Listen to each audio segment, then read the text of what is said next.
Shall we pray together?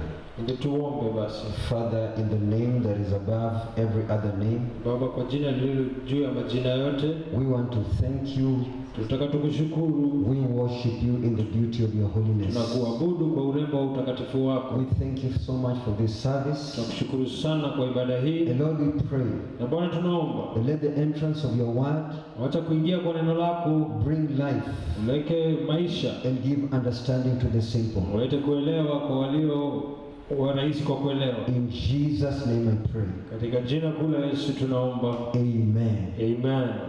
We thank God for such an opportunity that He has given us. Nashukuru Mungu kwa fursa kama hii aliyotupa. And I want to invite all of us Nataka nitualike sote to hear this word with our spirit man, tusikie neno hili na utu wetu wa kiroho, because of the season and the time that we are living in. kwa sababu ya msimu na majira tunayoishi. Many people have been seeking the face of God Watu wengi wamekuwa wakitafuta uso wa Bwana concerning the shaking that is happening all over the world. kuhusu kutikisika unaotokea duniani kote, But it's like there is no clarity lakini ni kama hakuna usawa concerning what the Lord is saying hakuna usafi kuhusu kile Bwana ananena at this particular time. katika wakati kama huu. I was praying some 3 weeks ago, Nikawa ninaomba wiki 3 iliyopita, and the Lord brought this word to my spirit na Mungu akaleta neno hili kwa roho yangu to share it with the body of Christ. kushiriki na mwili wa Kristo. In the year 2010, Mwaka wa 2010 the Lord spoke to me in the month of October. Bwana akanena na mimi mwezi wa 10, The month of October 2010. mwezi wa 10 mwaka wa 2010. And the Lord told me to tell the body of Christ Mungu akaniambia niamini mbie mwili wa Kristo to reposition itself for a major economic, political and ecclesiastical shaking that was coming. kujipanga sawa kwa sababu ya mtikisiko wa kiuchumi, wa kisiasa na wa kikanisa unaokuja kutokea. This shaking was going to realign the world into a new order called the New World Order.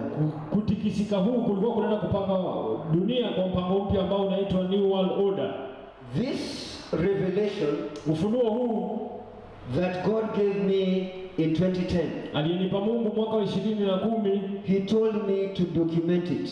akaniambia niipigie taarifa ama habari, And I documented it in this particular book, na nikaifanya hivyo katika kitabu hiki, awaiting what God was going to tell me next. nikingoja Mungu atanena na mimi nini. In 2014-2015, Mwaka wa 2014-2015 the Lord spoke to me very clearly. Bwana akaongea na mimi kwa sauti sawa sana. It said this was the year Akaniambia hii ndio mwaka, that was going to be the launching pad mwaka ndio huu ambao ulikuwa ni kama wa kwanza for what He had spoken in the year 2010.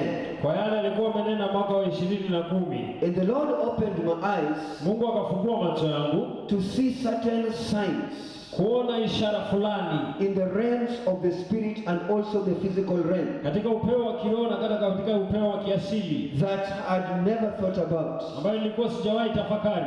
These signs Ishara hizi happened in form of the tridents of the four red moons, the four blood moons, sorry. ikafanyika kwa ishara ya wale lume 4, And these four blood moons na hawa mume wa 4 happened during the feast of God. alifanyika katika karamu ya Bwana. Now we need to understand that there are 4 feasts, or there are 3 major feasts of God. Tunapaswa kuelewa kwamba kuna karamu 3 za Bwana. The first feast is the feast of Passover, Karamu ya kwanza ni karamu ya Passover, which has the feast of unleavened bread, iliyo na karamu ya kula mkate 3, the feast of the first fruits, karamu ya kutoa nadhiri ya kwanza, and the feast of the Passover itself.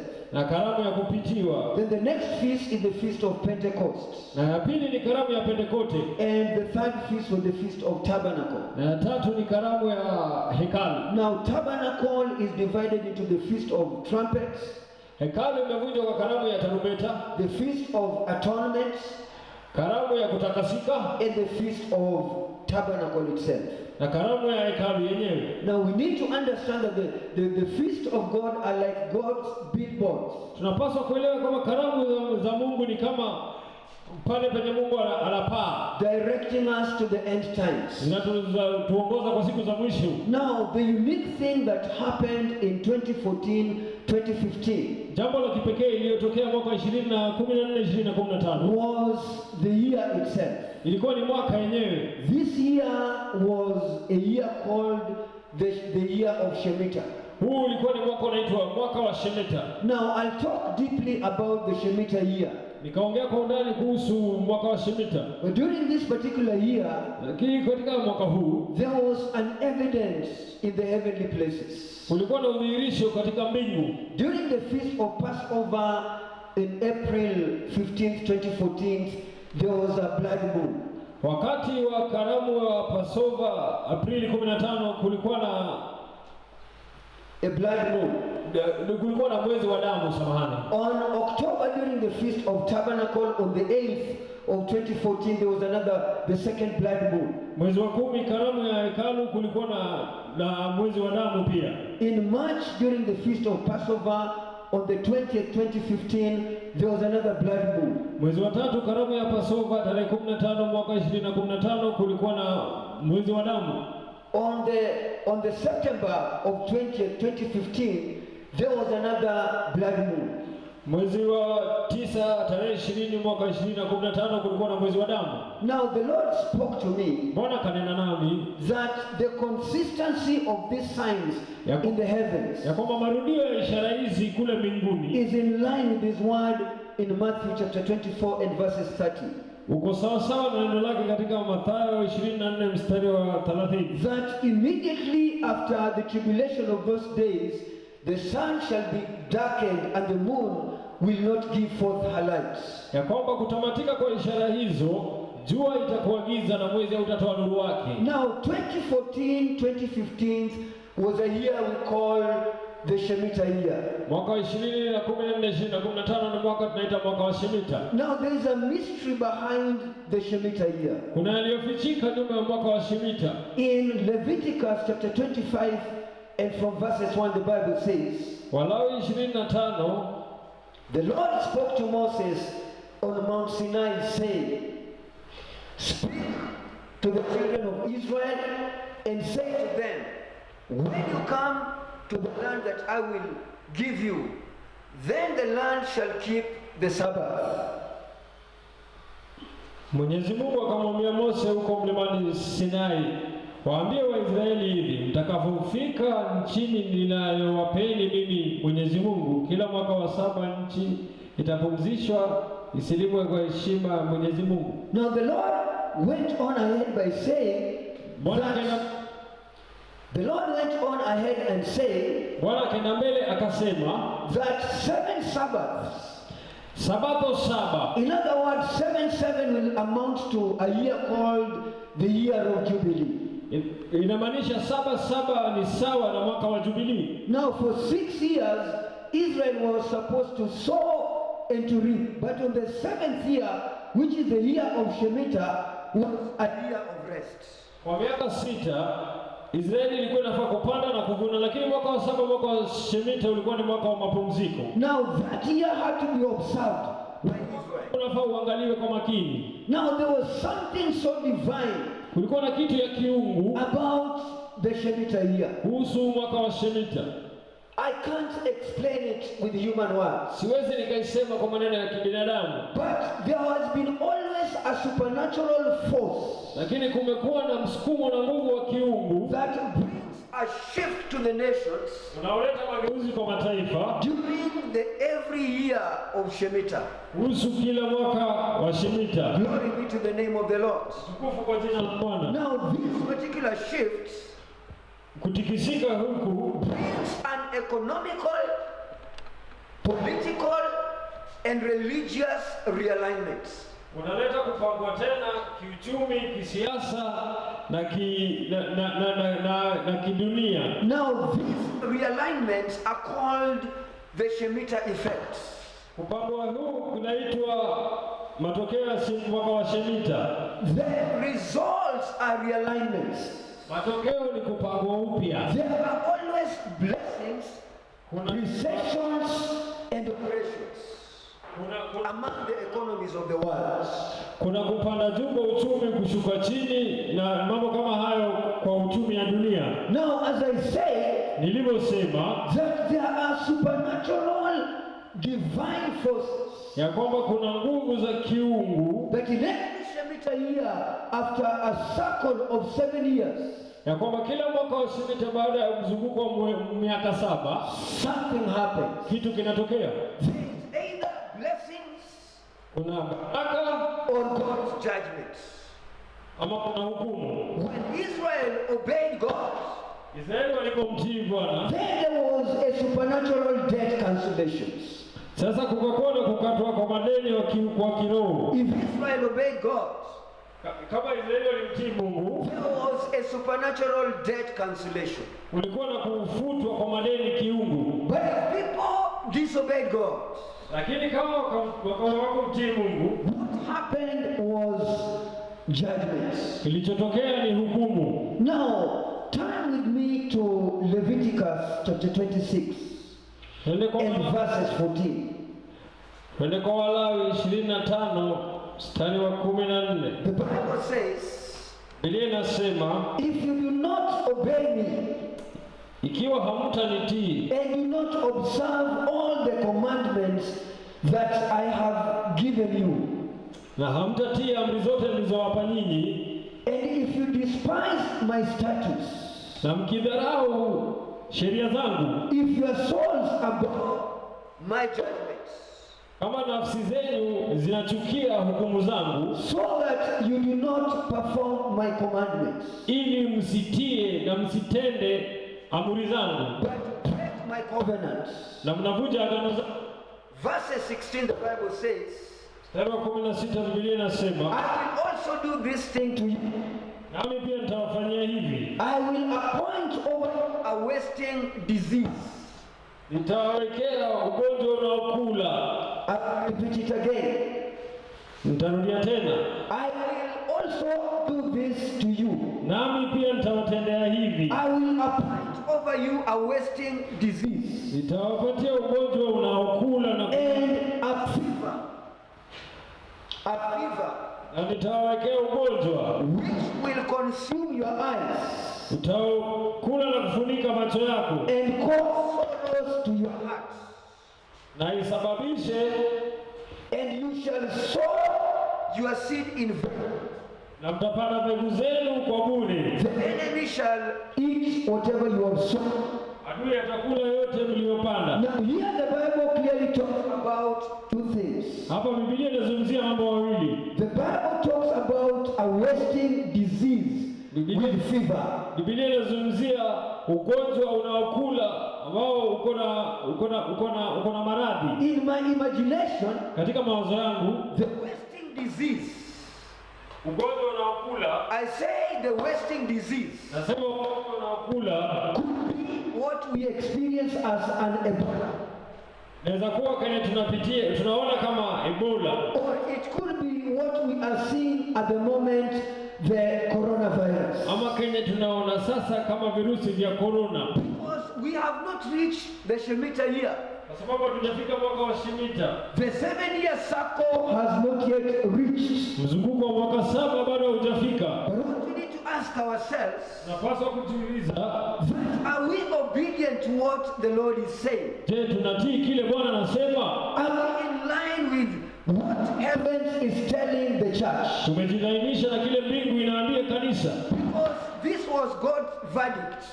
Kwa sababu hii ilikuwa ni uamuzi wa Mungu. He says, I will appoint over you a wasting disease and fever, Anasema nami nitawekea ugonjwa unaokula juu yenu, which will consume your eyes and cause sorrow to your heart. ambayo itakula macho yako na ilete mauchungu kwa roho yako. And it talks about the economic crisis that is happening all over the world. Na inazungumzia mtikisiko wa kiuchumi unaotokea dunia nzima. Now we need to understand Tunapaswa kuelewa that the next Shemitah year mwaka wa Shemitah unaokuja will be 2020 2022. Utakuwa ni mwaka wa 2022. But right now we are on the 6th year. Lakini sasa tuko kwa mwaka wa 6. And in this 6th year, katika mwaka huu wa 6, I sense ninahisi that the church needs to go back to the drawing board. ya kwamba kanisa inafaa irudi tena kujipanga sana. Because we are in the dispensation of grace. Kwa sababu tuko katika msimu wa neema. We are in the dispensation of grace. Tuko katika msimu wa neema. And the Lord gave the church a mandate.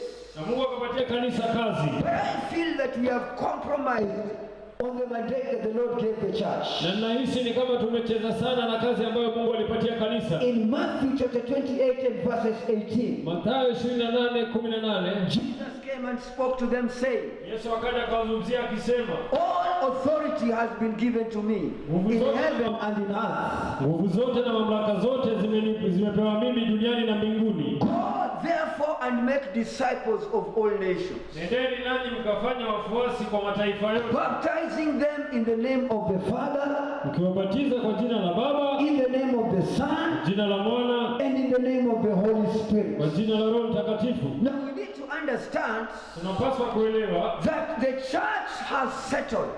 ya kwamba kanisa imekaa. We have settled within our four walls. Tumekaa sana katika kuta zetu 4. Either revival meetings Ni labda mkutano za uvuvio and our conferences. na kongamano zetu. We have neglected the Great Commission. Tumetupa mbali kazi kubwa ya kufanya wafuasi. No more crusades. Siku hizi hatufanyi hivyo tena. No more evangelism. Mkutano wa hadhara hakuna, No more prayer meetings. hakuna uinjilisti, hakuna mkutano wa maombi. We have ended up serving tables. Sisi tumebaki tukihudumia meza. In Acts chapter 6 and verses 1, Marko 6:1, the apostles realized mitume waligundua that instead of obeying the Great Commission, ya kwamba badala ya kutii kazi waliopewa kufanya, they had settled down to serve tables. hao walishughulika na kutumikia meza, And they came back to their senses na wakaja katika akili zao timamu, and appointed 7 men full of wisdom na wakawakabidhi watu 7 waliojaa na hekima na maarifa, and prayed over them na wakaombea so that they would give themselves to prayer ili wajitokeze kwa kuomba in the ministry of the word. na huduma ya neno. Glory be to the name of the Lord. Tukufu kwa jina la Bwana. Now we need to understand Tunapaswa kuelewa that the God that we serve Mungu tunayemtumikia is the same yesterday, today, and forever. ni yule yule jana, leo, hata milele. He never changes. Habadiliki, He never changes. habadiliki. Now we need to understand Napaswa kuelewa that the Lord can allow a shaking. kwamba Bwana anaweza kuruhusu kutikisika. He can allow a shaking Mungu anaweza kuruhusu kutikisika that the people may come back to Him. ili watu warejee kwake. Now we need to understand Ni muhimu kuelewa that every Shemitah year, kila mwaka wa Shemitah the Lord made a statement. Mungu anatoa taarifa. The birth and the death of the Lord Jesus Christ Na mauti ya Yesu Kristo happened in a Shemitah year. ilifanyika katika mwaka wa Shemitah. The destruction of the first temple Kuvunjwa kwa hekalu ya kwanza happened in a Shemitah year. ilitendeka katika mwaka wa Shemitah. The rebirth of the nation of Israel Kuzaliwa tena kwa taifa la in Israeli 1949 happened in a Shemitah year. mwaka wa 1949 The ulitendeka katika mwaka wa Six-Day Shemitah. Wars happened in a Shemitah year.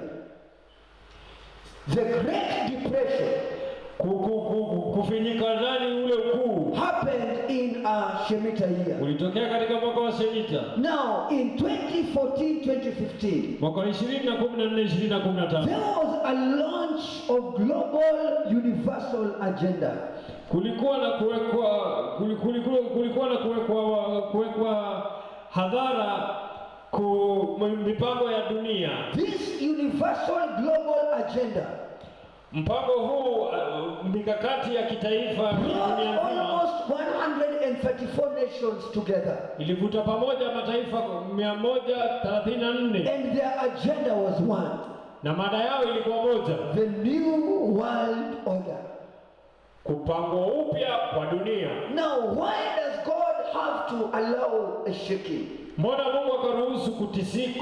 says, in a little while, Anasema kwa muda tu, in a little while, kwa muda mfupi tu, I will shake the heavens and the earth, nitatikisa mbingu na nchi, the sea and the dry land, bahari na nchi kavu, and I will shake the nations of the world, na nitatikisa mataifa ya dunia, and the desires of the nations shall come, na matamanio ya dunia yatakuja, and I will fill this house with glory. nitajaza hii nyumba na utukufu. He says, silver is mine, Anasema fedha ni yangu, and gold is mine. dhahabu pia. And then he says, Kisha anasema the glory of the latter house utukufu wa nyumba inayokuja shall be greater itakuwa ni kuu than the glory of the former house. kuliko utukufu wa nyumba iliyopita. Hallelujah. Haleluya! Now we need to understand Ni muhimu kuelewa that God's agenda mpango wa Mungu in this end time katika wakati wa mwisho is that the church may fulfill its mandate and its function. ni kwamba kanisa itende kazi yake na maagizo. Hallelujah. Haleluya! The purpose for the church Kusudi la kanisa is to unveil the glory of God. ni kuitoa hadhara utukufu wa And to Mungu, unveil the glory of na God, kuitoa hadhara utukufu wa Mungu. God will use a shaking. Mungu atatumia kutikisika. I say God will use a shaking. Nasema Mungu anatumia kutikisika Because the word kwa sababu dunia, glory neno utukufu generally means God putting himself in display. inamaanisha Mungu mwenyewe akijiweka wazi hadhara. The church needs to raise a standard. Kanisa linafaa kuinua kiwango. Hallelujah. Haleluya! The Bible says Biblia inasema in Isaiah chapter 2 and verses 2 Isaya 2 mstari wa 2 that the mountain of the Lord's house shall be raised above all other ya mountains, kwamba mlima wa nyumba ya Bwana utainuliwa juu kushinda milima and mingine, it shall be established above all the other hills, na itawekwa juu ya milima yote, and the people shall flow into it. na watu walimiminika ndani. What shall make people flow into the church? Ni nini kitafanya watu waje kanisani? What shall make people flow into the house of the Lord? Ni nini kitafanya watu waje kwa nyumba ya It is Bwana? until the church raises a standard. Ni hadi wakati kanisa itainua kiwango. And we need to understand Tunapaswa kuelewa that the world crisis ya kwamba shida za dunia or shaking ama mtikisiko means in Japanese an opportunity. inamaanisha kwa Kijapania fursa. Japan in World War II Japan katika vita ya dunia ya pili was flattened by the atomic bomb in Hiroshima. iliwekwa chini na ile bomu Hiroshima, It was totally flattened down. ikawekwa chini kabisa. The soil were poisoned, the seas were poisoned, and Japan experienced a devastating effect for many generations. Bahari zikawekwa sumu, mchanga zikawa na sumu, na Japan wakapitia shida kwa miaka mingi sana. But they pulled out of the shaking and out of the crisis. Lakini wakatoka nje ya kutikisika na nje ya ule shida. I believe Naamini that crisis is an exit to the next level. ya kwamba shida ni kutoka na kuingia katika kiwango kingine. Crisis is like an exit door to take you to the next level. Shida ni kama mlango wa kukutoa kukupeleka katika kiwango kingine. The Lord created us not to break. Mungu alituumba tusivunjike. Crisis brings creativity Shida inaleta kuwaza upya and elevation. na kuinuliwa. That is why Na ndio maana when Daniel was thrown into the den of lions, Danieli alipotupwa katika tundu la simba, promotion came. kuinuliwa kulikuja. Shadrach, Meshach, and Abednego Shadrach, Meshach na Abednego were thrown into the furnace of fire. walipokuwa katika tanuru la moto, It didn't break them, haikuwavunja but it took them to another level. lakini ikawapeleka katika kiwango kingine. Joseph was thrown into a dungeon, Yusufu alitupwa katika shimo and later on na mwishowe was thrown into prison. akatupwa gerezani. This was an avenue of repositioning to be a governor. Hii ilikuwa ni njia ya kupangwa upya tu kwa ofisi We yake. need to understand, church, Tunapaswa kuelewa kanisa that the seed of faith na kwamba mbegu ya imani is always within us. iko ndani yetu wakati wote. It takes a crisis Inachukua shida for the seed to manifest. ili hiyo mbegu idhihirike. Glory be to the name of the Lord. Utukufu kwa jina la Bwana. That seed of faith is deeply embedded within us. Huo mbegu wa imani uko ndani, huru ndani yetu. It needs a crisis. Inahitaji shida. I said it needs a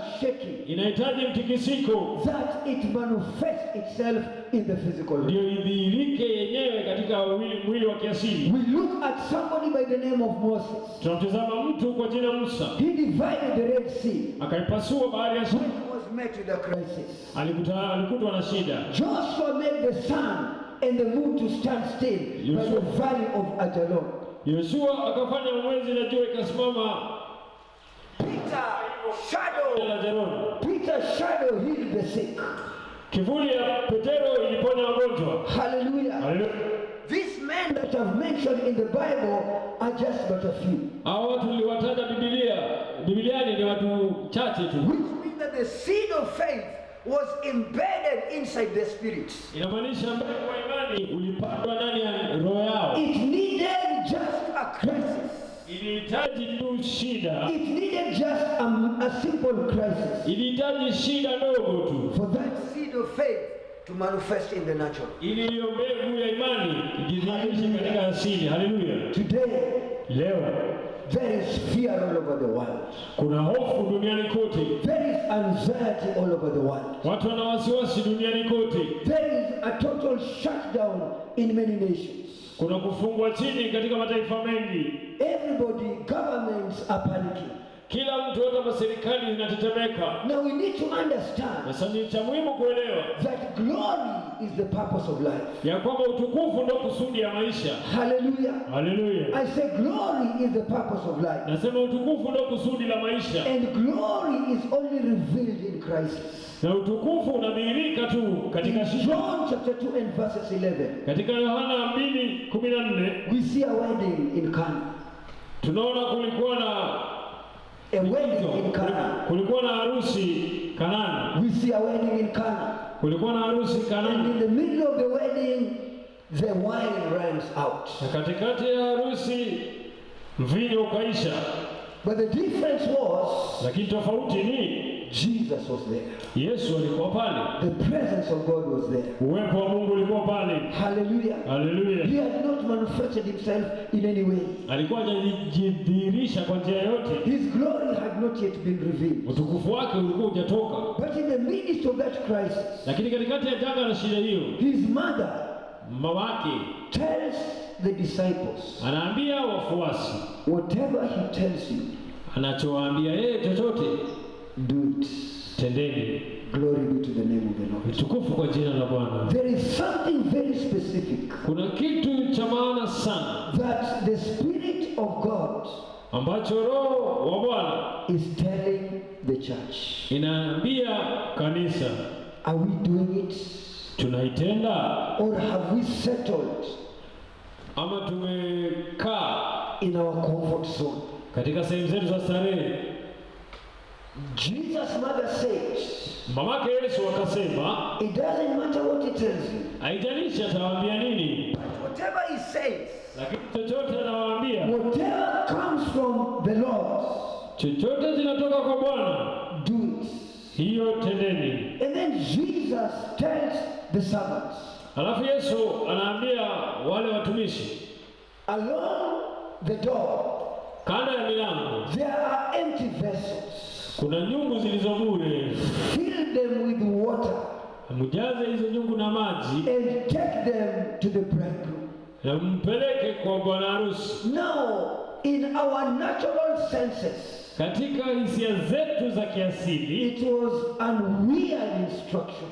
ilikuwa ni amri ambayo haina maana. It was a very weird instruction. Ilikuwa ni agizo ambayo haina maana. But listen, beloved. Lakini sikiza wapendwa, Jesus' mother mamake Yesu knew that this son of mine is not an ordinary son. Alijua kwamba huyu mwanangu si mwana wa kawaida. This is God. Huyu ni Mungu manifested in his flesh. Amejidhihirisha katika mwili. And he's the one who created all things. Na yeye ndiye aliumba vitu vyote. And in him all things hold together. Na ndani yake vitu vyote vinashikika pamoja. In him all things hold together.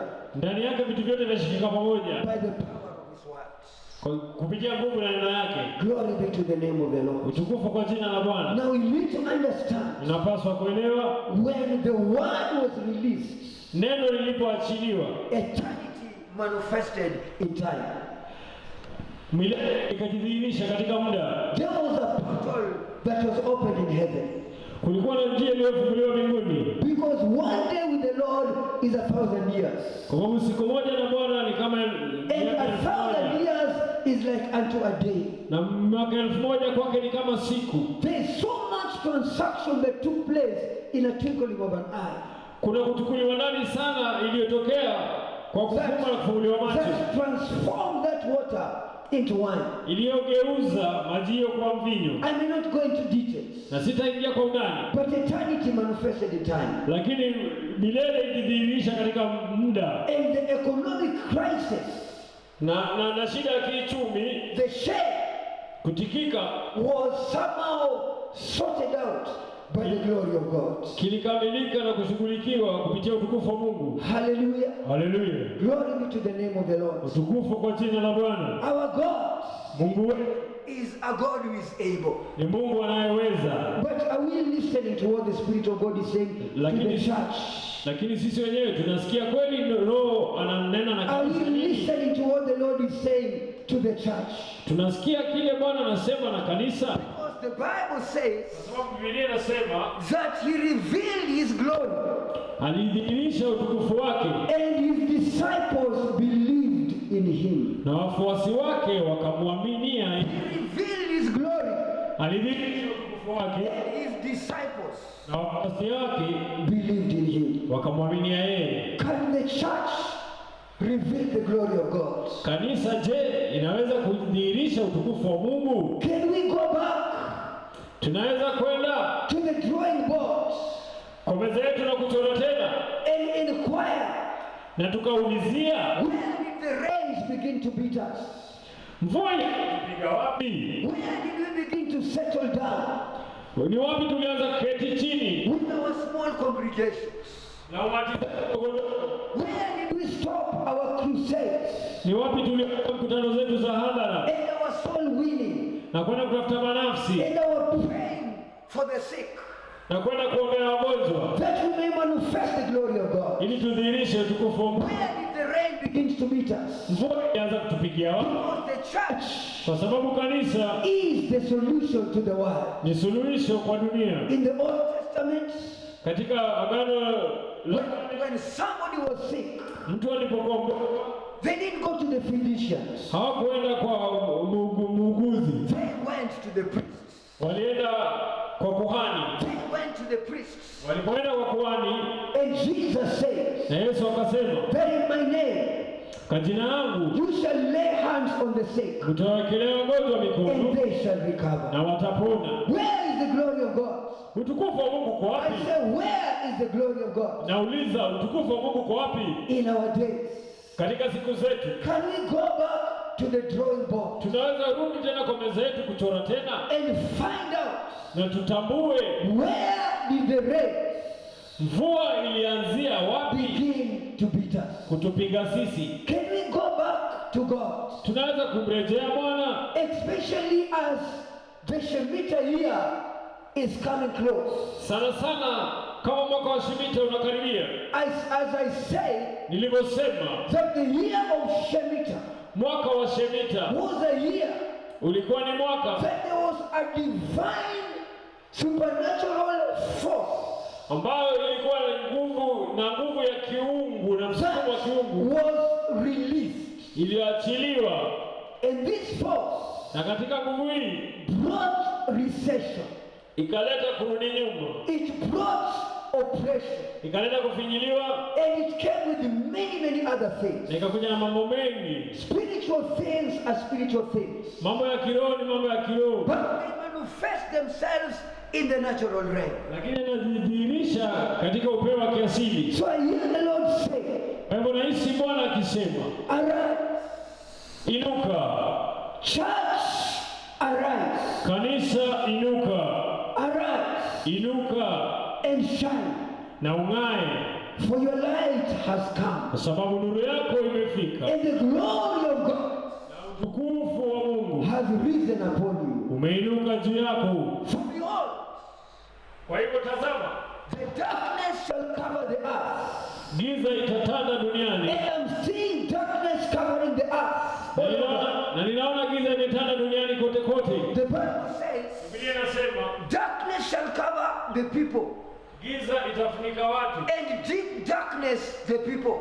na giza kidini itafunika watu. Let me tell you, ladies and gentlemen, Acha niwaambie bibi na mabwana, deep darkness giza ya ndani in the form of fear, ikidhihirisha kwa hofu, in the form of anxiety, wasiwasi, in the form of oppression, kufinyiliwa, in the form of depression, kushushwa moyo, have covered the people's hearts. zimefunika roho ya watu.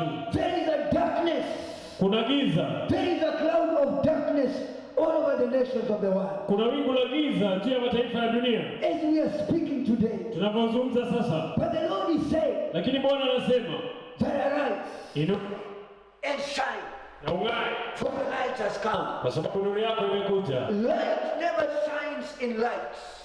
Nuru haing'ai kwa nuru. Light only shines in darkness. Nuru inang'aa tu kwa giza. And at such a time as this, Na katika msimu kama huu, the light within us, nuru iliyo ndani yetu, the glory within us, utukufu iliyo ndani yetu, needs to begin to shine. inafaa kuanza It kung'aa. needs to begin to bring hope. Inapaswa kuleta tumaini. It needs to bring encouragement. Inapaswa kuleta kuhimiziwa. The glory of God Utukufu wa Mungu is the solution of the world. ndio suluhisho ya dunia. Hallelujah. Haleluya. The glory of God Utukufu wa Mungu is the solution of the world. ndio suluhisho ya dunia. And I want to pray Na nataka niombe that the church ya kwamba kanisa may hearken to the voice of the Lord. isikie na itii sauti ya In Mungu. Acts chapter 6, Matendo the apostles Matendo ya Mitume 6, mitume realized walitambua that they were serving tables. ya kwamba walikuwa wanatumikia meza. We have been caught up Tumeshikika with the affairs of this world.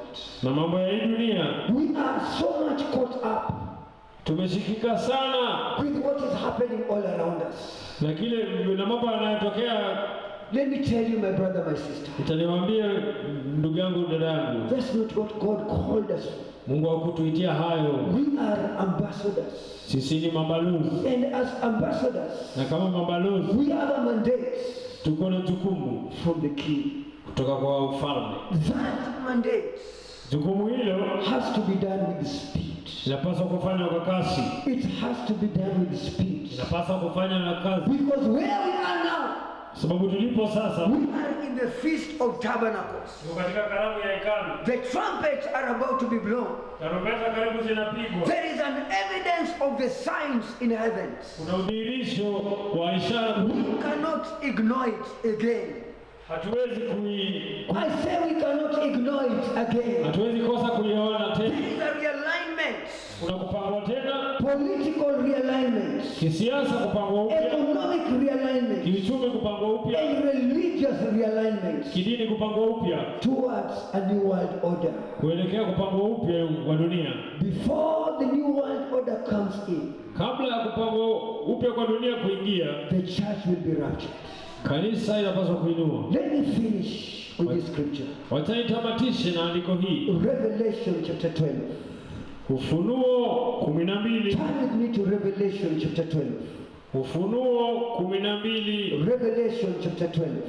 Ufunuo mlango wa 12. Thank you, Jesus. Asante Yesu. The Bible says, Biblia inasema, Revelation chapter 12 and verses 3. Ufunuo 13 mstari wa 12 mstari wa 3, samahani. The Bible says, Biblia inasema, and another sign appeared in heaven, kisha ishara nyingine ikatokea mbinguni, and a great red fiery dragon joka kubwa jekundu na having 7 heads na lenye pembe 10 na vichwa 7 and 10 horns na pembe 10 and 7 diadems na kila on its head. na kila kichwa His tail drew a third of the stars na kila kichwa kilikuwa na taji onto the earth. joka hilo liliburuta And the dragon stood before a woman na joka hilo likasimama karibu na mwanamke who was about to give birth aliyekuwa karibu kujifungua mtoto and to devour her child as soon as she was born. tayari kabisa kufungua akamkula mtoto tu mara alipozaliwa. The Bible says Biblia inasema in verses 5, katika mstari wa 5, so she bore a male child kisha mama huyo akajifungua mtoto wa who kiume was to rule all nations with a rod of iron. ambaye atatawala mataifa yote kwa fimbo ya chuma. And the child was caught up to God Lakini mtoto huyo akanakuliwa na kupelekwa kwa Mungu and to his throne. na katika kiti chake cha enzi. And the woman fled to the wilderness Huyo mama akakimbilia where she has a place prepared for her by God, huyo mama akakimbilia jangwani ambako Mungu alikuwa amemtayarishia that she should be fed there 3,260 days. Mama akikimbilia jangwani ambapo Mungu alikuwa amemtayarishia mahali pa usalama ambapo angehifadhiwa kwa muda wa siku. Now what John is seeing here, Yohana anasema hapa he's seeing a dragon anaona talking about the world political system. akiongelea kuhusu dunia na mpangilio wa mataifa ya kisiasa. And John sees a woman who is about to give birth. Yohana anaona mwanamke ambaye anataka kujifungua. A woman who is in labor. Mwanamke ambaye anataka kujifungua karibu kabisa. And when she gives birth, Na anapojifungua, the dragon wants to devour the child. joka lile linataka limkule yule mtoto. But before the dragon devours the child, Lakini kabla ya joka hilo kumkula mtoto, the Bible says Biblia inasema the child is caught up to God mtoto akanakuliwa kwa Mungu and unto his throne. na katika kiti chake cha The enzi, woman runs into the wilderness. na mwanamke akakimbia jangwani. Now this child Sasa huu mtoto is not Jesus, si Yesu, because revelation is the revelation of Jesus. kwa sababu ufunuo ni ufunuo wa Yesu. This child Mtoto huyu talks about the Gentile church and the Jewish church. anaongea kuhusu, anazungumzia kanisa ya Kiyahudi. Hallelujah. Haleluya! Before the dragons devour the child, Kabla ya kile joka kuchukua mtoto, there is something that happens. kuna kitu kinatokea. There is a catching away Kuna kutolewa na kutengwa of the male child kwa ule mtoto to God kwa Mungu and to his throne. katika kiti chake cha enzi. And then the woman runs into the wilderness. Kisha mwanamke anakimbilia jangwani For 3.5 years miaka 3.5 to a place that has been prepared by God. katika sehemu ilipohifadhiwa na Mwenyezi Mungu. Now I'm here to tell us Niko hapa kutuambia that Jesus Christ, kwamba Yesu Kristo, the Son of the living God, mwana wa Mungu aishie, is soon coming for the male child. karibu anakuja kuichukua kanisa. Are you ready? Uko tayari? Are you ready? Je, uko tayari? The Bible says Biblia inasema it will happen in a twinkling of an eye. itafanyika kufumba na kufumbua macho. Are you ready? Je, uko tayari? Or are we living in fear? Ama tumeishi kwa hofu? Are you ready? Je, uko tayari? Are we doing the mandate of the king? Tunalifanya jukumu la mfalme? Are we doing the commission as ambassadors of Christ? Tunaifanya kazi kama mabalozi wa Kristo? Are we witnesses of that which he called us to do? Sisi ni mashahidi wa kile alituita tufanye. We need to hear Tunapaswa kusikiza all the Spirit of God kile Roho is saying to the church. anasema na kanisa. I have a strong conviction within me.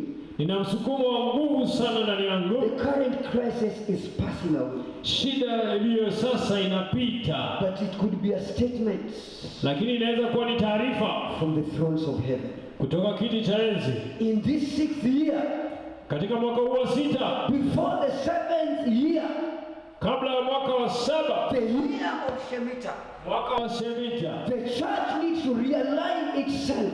kanisa inapaswa kujipanga upya. This book Kitabu hiki gives details inapeana habari, of what is about to take place. inapeana habari kwa undani kwa If you kuhusu have years to hear, if you have years to hear, Kama una masikio na usikie. hear what the Spirit of God Sikia kile Roho wa Mungu is saying to the church. anasema kwa kanisa. It is time Ni wakati that we raise a standard. tuinue kiwango. It is time Ni wakati we raise a standard. tuinue kiwango. It is time Ni wakati that we come out of our comfort zone, tutoke katika sehemu zetu za starehe, because creation kwa sababu maumbile is groaning inalia for the manifestations kwa udhihirisho of the sons of God. wa wana wa Mungu.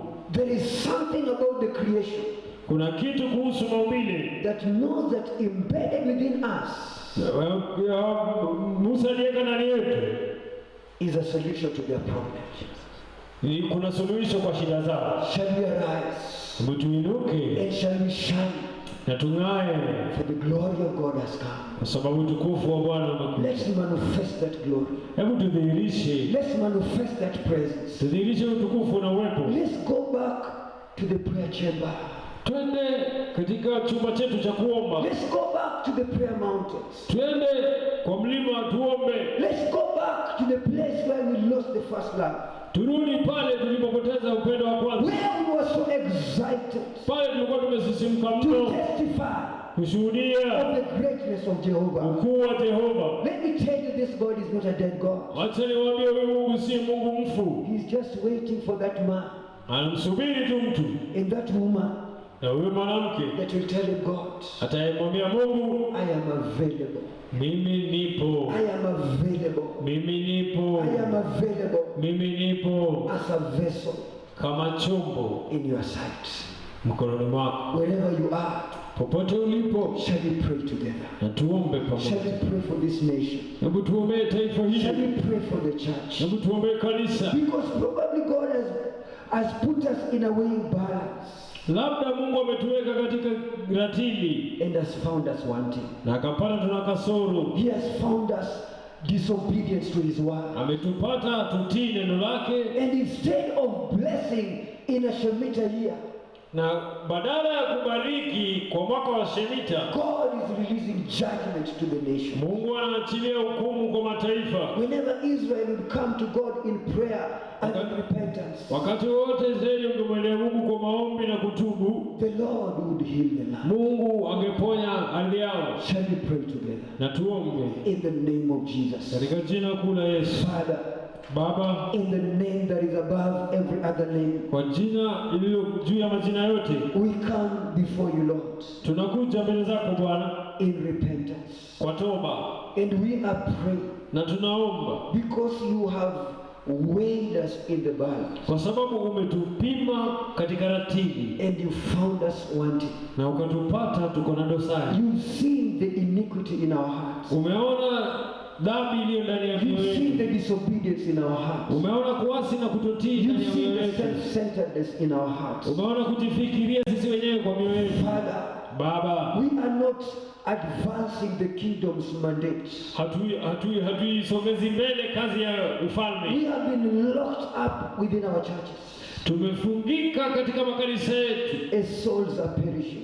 na manafsi zinaangamia. We ask you to forgive us Tunakuomba Baba utusamehe according to your word, kulingana na neno lako, that if your people ya kwamba ikiwa watu wako that are called by your name walioitwa kwa jina lako shall humble themselves watanyenyekea and turn away na wageuke from their wicked ways tokana na njia zao ovu and seek your face na itafute uso wako and pray, na waombe, then you shall hear them from heaven. nasi na wewe utawasikia kutoka You mbinguni, shall forgive them their sins, utawasamehe dhambi zao, and Lord, you shall heal the land. utaponya ardhi yao. Our land has been invaded by locusts. Ardhi yetu imeharibiwa. Our land has been invaded by coronavirus. Ardhi yetu imeharibiwa na virusi vya And korona. the nations of the world have been invaded by the coronavirus. Mataifa ya dunia yameumizwa na virusi vya korona. We are in an economic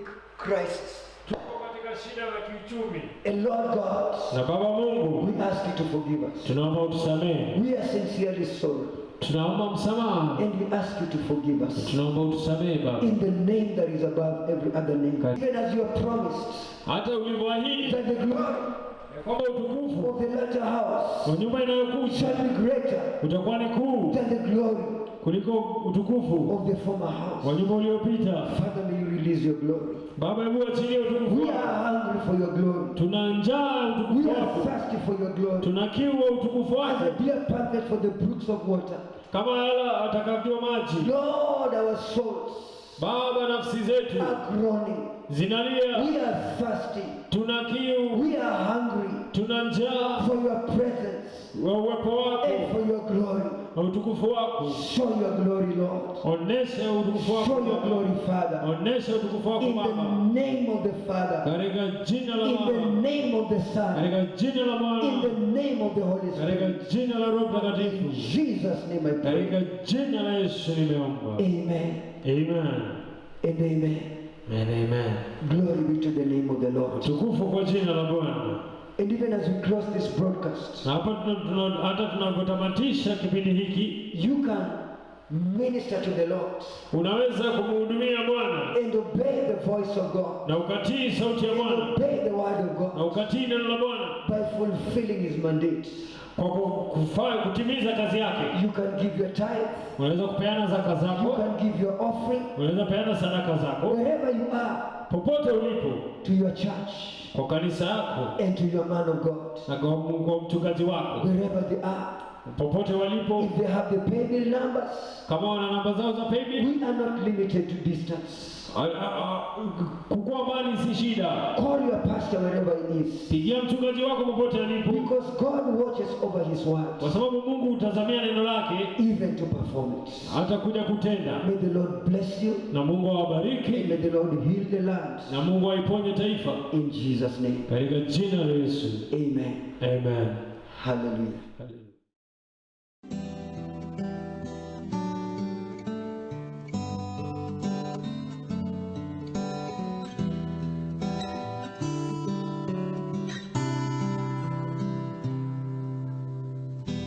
I'm so secure. You're here with me. You stay the same. Your love remains here in my heart, so close I believe you're holding me now in your hands. I belong. You'll never let me go. So